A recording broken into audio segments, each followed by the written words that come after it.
Sejam bem-vindos a mais um Transforma Lab especial, gravado aqui de dentro da CBPC 2025, na Barra da Tijuca. Um evento que está incrível, sensacional. A gente está recebendo os nossos patrocinadores, amigos, especialistas do mercado. Ou seja, está sensacional, Nath. Tá muito, muito bom e hoje não vai ser diferente, né? E isso só é possível graças aos nossos patrocinadores. Então, a Soft Easy tem nos apoiado sempre nos nossos eventos. A Open Health e o Brasil apoio também. E hoje estamos aqui com o Edgar Diniz. Seja bem-vindo, Edgar. Obrigado Felipe pelo convite, obrigado Nara pelo convite, muito bom estar aqui com vocês. Legal. Edgar, a gente já conversou algumas vezes em off aqui, né, sem gravação, sobre o que a gente tem visto nos últimos congressos. Muita coisa falando sobre IA, muita coisa falando sobre IA em atendimento, tem gente falando sobre IA no analítico, mas eu confesso que eu não tinha visto algum produto operando realmente no dia a dia do laboratório, e eu tive o prazer de acompanhar o lançamento da Saltice. Você me apresentou essa ferramenta de relatório que facilita o dia a dia. Eu queria que você falasse um pouquinho para mim como que, no final, ou seja, de forma prática, como é que você consegue ajudar o laboratório hoje com a aplicação de IA real. Ok, boa pergunta, Felipe. Hoje a gente idealizou duas frentes, tá? Uma frente seria para o laboratório, né, o que a gente chama de conversa com os seus dados. Então, a gente quis iniciar desse ponto de partida. Então, como o laboratório poderia fazer perguntas para o seu banco de dados de uma forma facilitada, né? Então, aí a gente esbarrava na questão assim, como que, programaticamente falando, eu gerava uma consulta, porque quando você vai no banco de dados, você tem que usar uma linguagem técnica para gerar uma consulta, para ele gerar o retorno dos dados, né? O que a gente hoje vê em qualquer sistema seria relatório. Você vai lá, ele gera uma consulta e gera um relatório. Ok. Como que eu faria essa mesma dinâmica, só que de uma forma mais simples, que é o quê? Via um chat, né? Um assistente ou algo do tipo. Então, os estudos começaram nessa linha de raciocínio. E aí a gente criou, junto com o CIA Lab, que foi a plataforma, né, SaaS, que a gente criou foi a reescrita, né, do SLab, que a gente tinha, que era um sistema legado, e a gente colocou dentro dessa plataforma um chat. Então, esse chat, inicialmente, ele respondia perguntas mais simples. Por exemplo, quantos exames foram realizados ontem? Quantos exames foram realizados no trimestre e assim por diante. Depois a gente começou a fazer mais testes e fazendo com que ele respondesse perguntas mais complexas, como por exemplo, quais foram os convênios que mais faturaram no ano de 2025? Aí ele já começou a listar.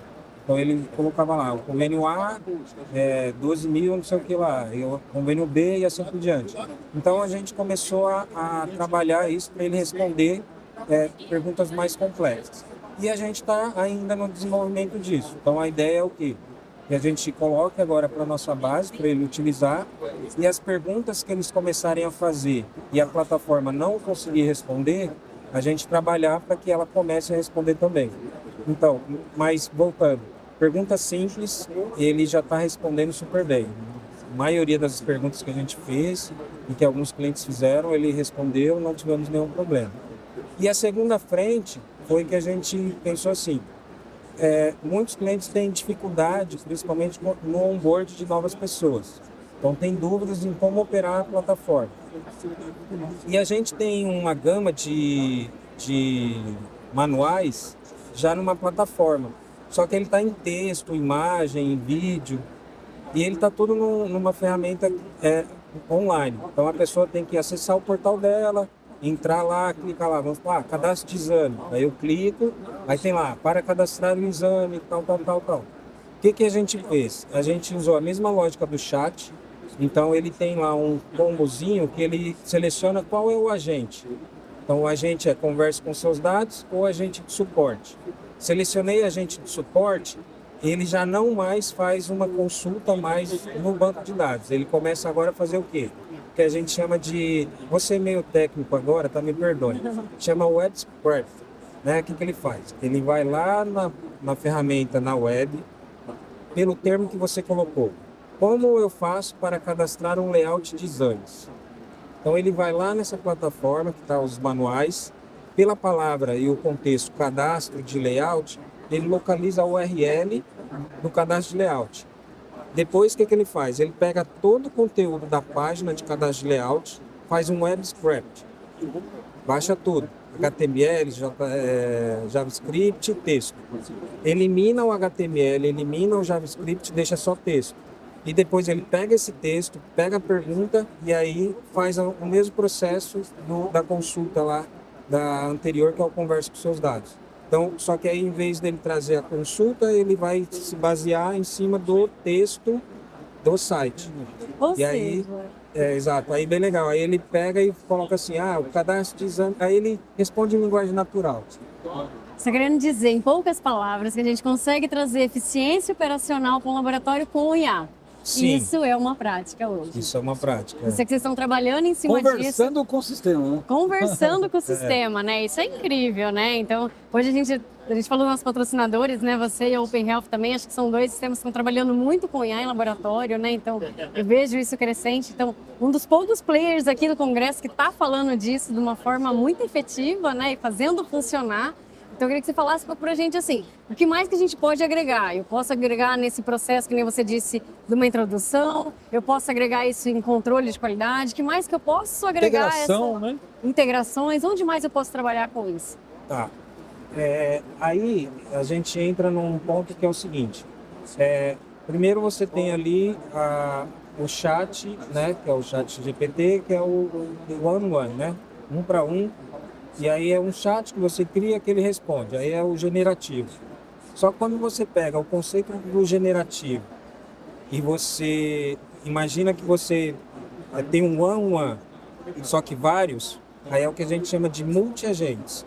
Então eu tenho um agente, 2 agentes, 3 agentes. Então o primeiro agente ele faz uma tarefa. Então imagina que eu preciso que ele vá no banco de dados e faça uma consulta e me traga os convênios ou, sei lá, a quantidade de recoleta. Depois desse dado, eu preciso que ele faça uma segunda análise. Então ele vai lá, faz a segunda análise e coloca as duas juntas, os dois resultados. De posse desses dois resultados, eu faço um terceiro e assim sucessivamente. Então, aí depende muito do workflow, ou seja, o que você quer como resultado final, quais são as etapas que você precisa. E aí você desenha aquele agente, né? Ou seja, aquele programa de inteligência artificial que vai resolver aquele problema complexo. Porque um problema complexo, dificilmente, só uma IA generativa one para one vai resolver.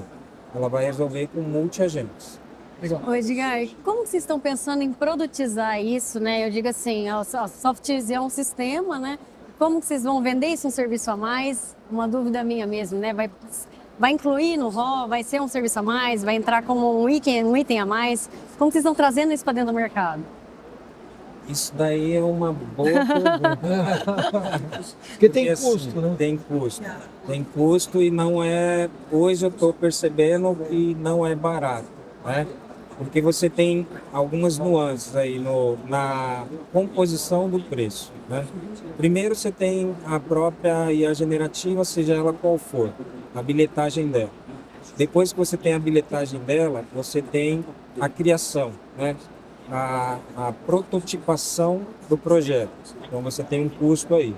Depois que você prototipa, aí você tem a execução, né? Implementação disso. Como se fosse uma implantação de software, você também tem que implantar. E depois que você implanta, que aí eu acho que é o último custo, que é diferente de um sistema desenvolvido com linguagem, que depois que você libera uma versão, ele, tecnicamente, se ele deu 1 mais 1, ele vai dar sempre 2, não vai mudar. A não ser que você vai lá no código, modifique ele, e aí ele vai dar 3, senão nunca vai dar 3, né? Sempre vai dar 2. Nesse caso, não. Sistemas de IA, a curadoria posterior, ou seja, a monitoria é totalmente diferente de um desenvolvimento tradicional. Então você precisa ter pessoas qualificadas para que fiquem monitorando o resultado, porque é justamente a questão de viés e também dependendo do parâmetro ou a forma de pergunta. Então, não tem como você hoje garantir que todas as perguntas você testou ou validou ou preveu, porque a pessoa pode fazer de N formas. E o input que ela pode colocar também pode ser de N formas. E aí o output pode mudar. Então você tem que monitorar isso constantemente. Eu acho que essa é uma das diferenças e uma das questões que o custo vai ficar elevado. Como a SoftEasy vai monetizar ou colocar? A princípio, a gente tem colocado no nosso produto, no CIA Lab, a princípio sem custo, para quem tem o CIA Lab. E aí a gente está aprendendo em como monetizar isso e como que a gente vai comercializar. Legal. Muito bom. Você deve ter estudado bastante o mercado, até por estar presidente da Liz Brasil, deve entender um pouquinho da demanda do mercado. E eu imagino que você tem uma opinião, queria saber ela sobre o futuro dessa história, né? Então, até onde, vamos extrapolar aqui o possível do momento, né? Até onde um laboratório vai poder se beneficiar ou talvez até de melhorar o seu serviço com a aplicação de IA, como a gente está falando, no mundo real, aplicação prática. Tá. Apesar de você ter citado a Liz Brasil, mas assim, agora eu vou dar uma opinião, tirando o chapéu de Liz Brasil. Eu digo mais pelo conhecimento. De SoftEasy, né? Porque assim, eu acho que assim, vai ter dois tipos de soluções para IA para laboratório, tá? Uma em que você cuida da parte administrativa, operacional, logística, né? Em que você vai trabalhar com projetos de IA e eles não vão ser classificados como alto risco. Porque, segundo o PL 2338, fica bem claro lá, se você entra como um alto risco, automaticamente ele é um SAMD. Se é um SAMD, você tem que registrar na Anvisa. Então, assim, eu acho que aí vai da escolha da estratégia de cada companhia, que é o quê? Eu vou entrar com um produto para dar diagnóstico, mexer com diagnóstico, ou fazer alguma coisa nesse sentido, ou seja, fase analítica, ou eu vou trabalhar na fase pré-analítica e pós-analítica, tá? Então, aí vai uma escolha de qual é a estratégia de cada companhia, mas eu acho que vão ser classificados em dois grandes macros, esses dois macros. Quem vai trabalhar com eficiência que não envolve diagnóstico e quem vai trabalhar com eficiência que envolve diagnóstico. E hoje, no que tange envolver diagnóstico, a gente tem bastante coisa no mercado já, né? O pessoal aí de imagem vem muito forte com IA há muito tempo, né?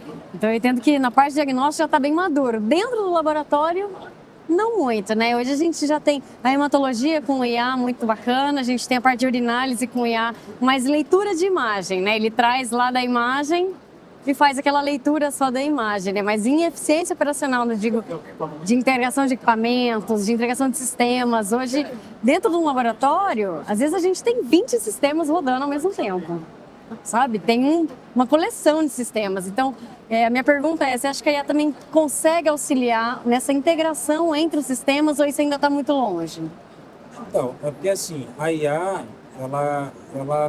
para ela dar uma solução mágica para a gente teria que imputar muitos dados para que ela soubesse cada protocolo.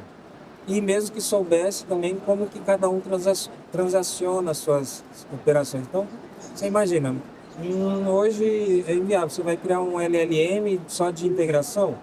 Primeiro que a gente sabe que um LLM para poder treinar é caríssimo, enfim, né? Então, eu acho que assim, a IA ela pode ajudar na integração? Pode, no futuro próximo. Acho que agora, nesse primeiro momento, o problema da integração não é a IA que resolve, né? O problema da integração é uma padronização. Começa daí. Acho que antes da gente padronizar alguma coisa, dificilmente a gente vai ter uma eficiência na questão de protocolo. Porque mesmo que eu tenha uma IA que saiba quais são todos os protocolos, mas eu ainda fique com 120 protocolos diferentes no mercado, eu ainda continuo com o mesmo problema, usando uma solução diferente para tentar resolvê-lo.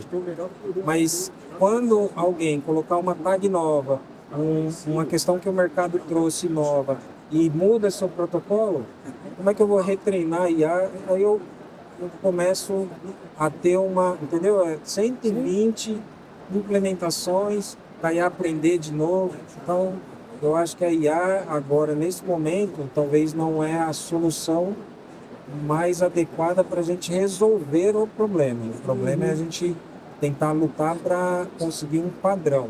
E aí eu acho que os players, aí sim a Liz Brasil, eu acho que ele pode, junto com a sociedade, a SBPC, junto com a Abramed, junto com agora a doutora Ana Estela Haddad, com o ESUS, Ministério da Saúde.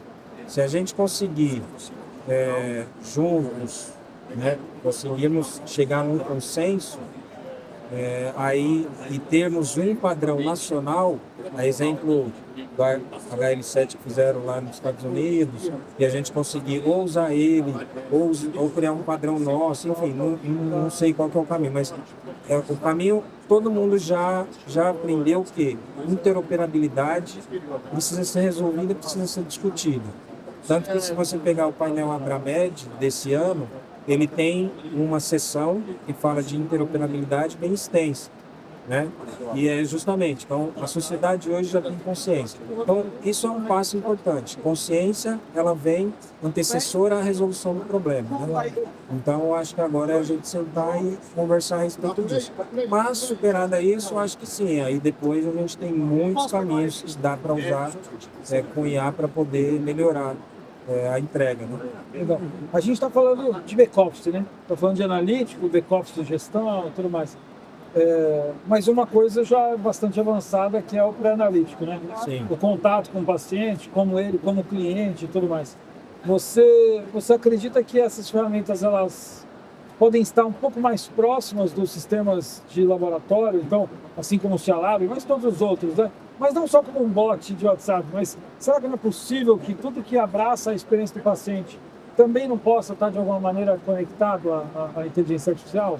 Sim, eu acredito que sim.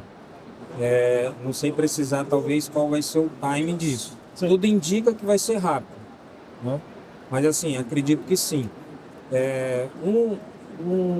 Alguns anos atrás, né, quando a gente ainda estava aprendendo sobre inteligência artificial, a gente assim, injetou, né, participou de uma startup e lá a ideia que eles tinham, que eu achei fantástica, foi assim, que na época, hoje talvez seja até mais possível que na época, mas era de você localizar os pacientes, contabilizando quantos pacientes tinham na recepção, quais deles eram do sexo e precisar talvez a idade, e também pela fisionomia você vê se ele está satisfeito ou insatisfeito. Então isso talvez seria um NPS em tempo real. Isso Fantástico. eu achei fantástico. Como que a gente coloca isso na prática? Hoje, aprofundando um pouco mais o estudo, sei que é possível, dá trabalho e custa dinheiro, mas é possível. Muito bom. Legal. Muito bom, Edgar. Acho que a gente fica por aqui então, né? Ficamos por aqui. Quero agradecer, né, a presença do Edgar, mas principalmente pela parceria, né, Edgar? Mais uma vez juntos, dessa vez patrocinando o nosso evento. E quem quer conhecer um pouco mais sobre IA, a gente está falando aqui de uma ferramenta que já está em prática, né, que já dá para usar, já dá para manipular dados com a inteligência artificial. Deve procurar, então, o site da SoftEasy, né? Ou as redes sociais, né, Edgar? É um caminho legal para chegar até essa solução. Obrigado mais uma vez, Edgar. Imagina, eu que agradeço o convite, agradeço Nara, Felipe e parabéns. Obrigado. Obrigada.